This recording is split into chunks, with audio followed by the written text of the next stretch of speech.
जैन साथियों, भारतीय जनता पार्टी देश में आरक्षण को खत्म करना चाहती है।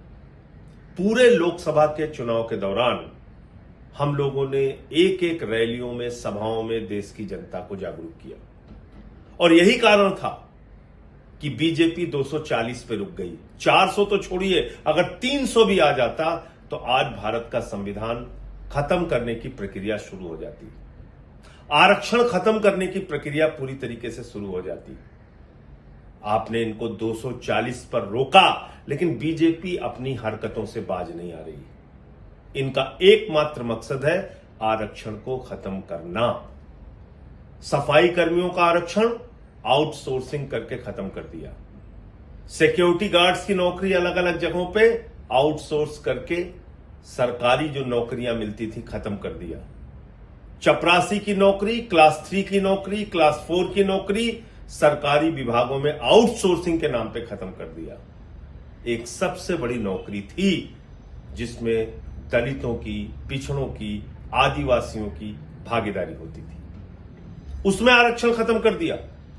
आईएएस का आरक्षण खत्म, लैटरल एंट्री के जरिए सीधे आईएएस बनाए जाएंगे, ये मोदी का मकसद है। अब तक 63 आईएएस लैटरल एंट्री के जरिए प्रधानमंत्री नरेंद्र मोदी ने बनाए हैं। ये गुनाह किया है भारत के प्रधानमंत्री नरेंद्र मोदी ने और उनकी पार्टी भारतीय जनता पार्टी ने। बीजेपी बेनकाब हो चुकी है। 63 आईएएस बगैर आरक्षण के भर्ती किए गए। किस आधार पर भर्ती किए गए?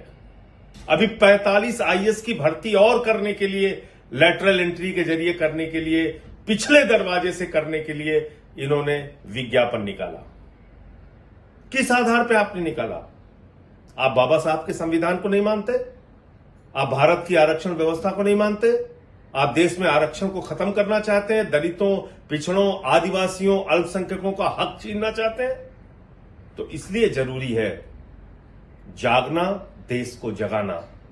आज मजबूरी में आप सब ने इतना हल्ला मचाया, तो मजबूरी में अभी ये पता चल रहा है कि फौरी तौर पे लैटरल एंट्री करने का आदेश रद्द किया जा रहा है। लेकिन सावधान रहिएगा, मकसद है आरक्षण को खत्म करना। और एक चीज का हिसाब मांगिएगा, 69,000 शिक्षक भर्ती में क्या हुआ उत्तर प्रदेश में? 18 से 20,000 पिछड़े वर्ग के लोगों की नौकरी मारी गई, जिसमें अब राहत मिली कोर्ट से। क्या हुआ विश्वविद्यालयों के मामले में? देश के 40 केंद्रीय विश्वविद्यालयों में 80%, 90% एससी, एसटी, ओबीसी के और यहां तक कि फिजिकली हैंडीकैप्ड लोगों के आरक्षण के हक मारे गए हैं। वो पद खाली पड़े हुए हैं। तो इसलिए जागिए, लोगों को जगाइए, भाजपा से देश को मुक्त कराइए। जब तक बीजेपी रहेगी, आरक्षण और संविधान खत्म करने का खतरा बरकरार रहेगा।